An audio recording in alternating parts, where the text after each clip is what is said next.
What other things have you personally seen, like transformations in a community, in a home, in a school, in a person, that have really made you go, I love the work. This is why it's important.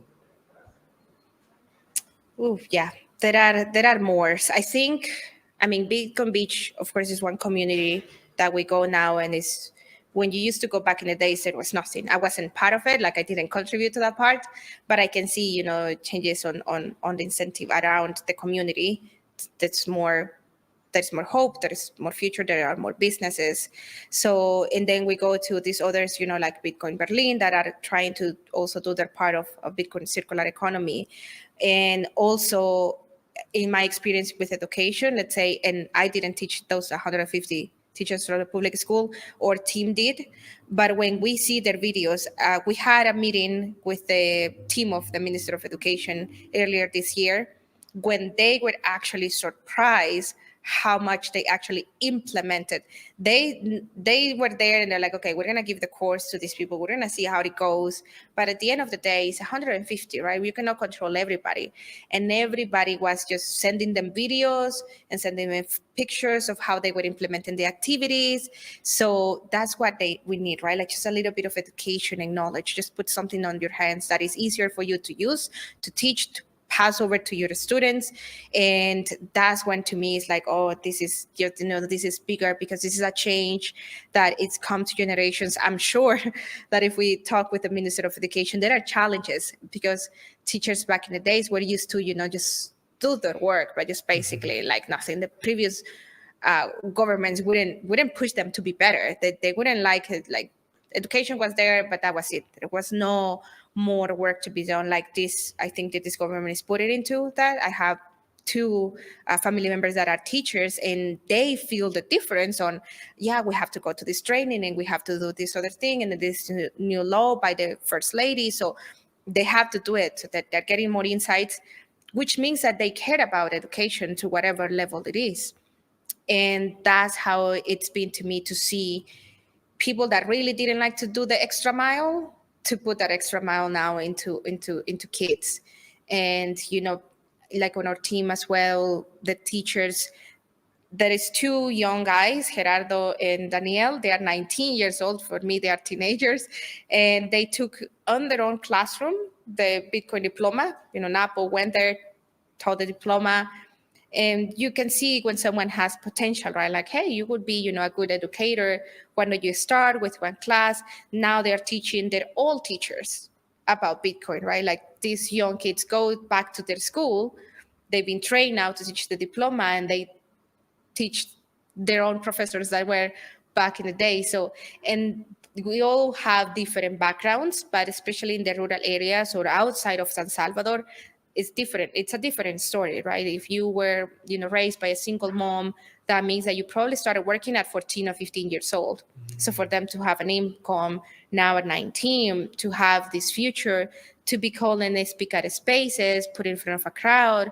This is a team that throughout last year, basically, polished themselves. They still are.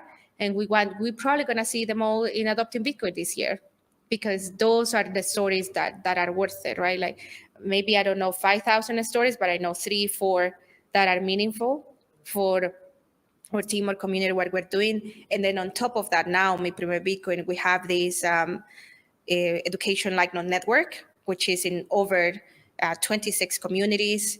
If we have a Slack channel that it's amazing to me how many people is volunteering to translate it in over 18 languages. This diploma over 18 languages. 18 languages. 18 language we have to translate it and teach it in their own communities. So at the beginning, probably I was thinking, oh yeah, we're going to teach here Salvadorians, but this is just much bigger, right? It makes your job and your work so rewarding when it's a long day, but you spoke with Felix from Kenya, and then I spoke with Gabe from the States, but I also speak with someone in Canada, from all of these places. And we are getting ready to go to Bitcoin Atlantis next week, where we're mostly trying really in this weekend.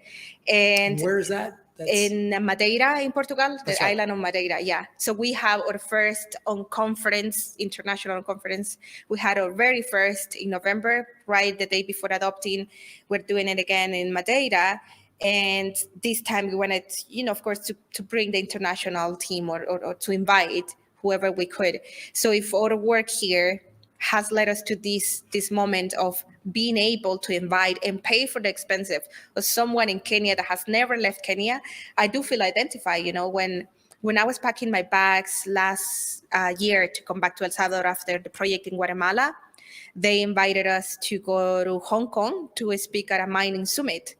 And jokingly, I was honestly joking, oh yeah, that would be cool, go to Hong Kong. I'm used to Salvadorians needing visa for everything. So I'm sure that I was like, I probably need a visa and it's too soon, it's in 2 weeks. Mm-hmm. And it worked out. And I went to Hong Kong. It was the second time I took a flight in my life. To Hong Kong. And it was to Hong Kong. It was all the way to Hong Kong, right? So that's a long flight, man. Tell me about it. Yeah, like 30, 40 hours. I can't even remember. Yeah. Well, you had to go through LA or something like that? No, because I need American visa. So we go through Europe. Oh my God. What the long way. Seriously, the whole world. Like I explore the whole world. Literally. So, I mean, even, these little screens on the plane, right? And you can check your plane and it's like going and rolling. And it felt like scrolling on Instagram just when I'm getting there. Yes. Yeah, it was probably 3 flights, 10 hours, 5 hours, 12 hours flight, something like that. Very, very amazing. So now, you get this reward, and then having the opportunity to help other people to achieve the same, to experience the same, that is one person that is going to go more energized with more knowledge to help their communities. And we don't have to invent the wheel, right? People can teach in their own places how they think if it's best. It's like, if an European or German wants to come and teach here, of course, there are going to be discrepancies, It's known also, I am not, but normally people, in Latin, they say like, oh yeah, you're always late. That doesn't happen with others, right? It's just these little culture things that we are used to it. Now, context matters. So that's why we want to empower these people in their communities to go. And we are developing everything now. Like we're trying to even help them in the future, maybe if they want to become a nonprofit, what is the process about? Help them with resources. We're working with a team on a training, teaching guide in a way. Like, okay, this is a diploma, but this is how you can teach it. Like, so you don't have to just, if you really have never told about Bitcoin, make it the easiest way possible from the Bitcoin diploma, but we're also developing these more technical courses. We're going to do a mining course, technical course, a Bitcoin for business. There is just different layouts now within the organization that are coming and happening so quickly that it's even hard to keep up. It's even hard to keep up sometimes with Bitcoin Twitter, because I was on a podcast last week, so I had to retweet about it today, and then I'm going live today, and then we're going to Madeira, and we have this, we're creating a DJ Valerie, you know about her. She's a DJ. She's from the States as well. And she was in El Sonte, and she's going to be the panelist of this only woman in Bitcoin, like proof of work woman in Bitcoin. Everybody says, yeah, we need more women in Bitcoin. Yeah, probably we do, but we have to put ourselves out there, right? All of these men that are in Bitcoin, they have wives, they have sisters, so it makes you feel part of something.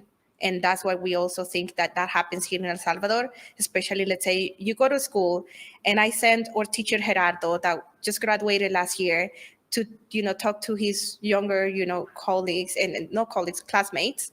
Of course, they're like, okay, there is something bigger here. So just put a little bit of purpose and feel that you are part of something. And that's the amazing part of it, I think. That's the attraction, I think, not just with Bitcoin, but El Salvador, but all of Bitcoiners around the world. And that's like when you go to I've been to 2 Bitcoin conferences, the Pacific Bitcoin in Santa Monica that Swan runs. Swan's one of our sponsors. Go to swanbitcoin.com/orangepill and sign up and get $10.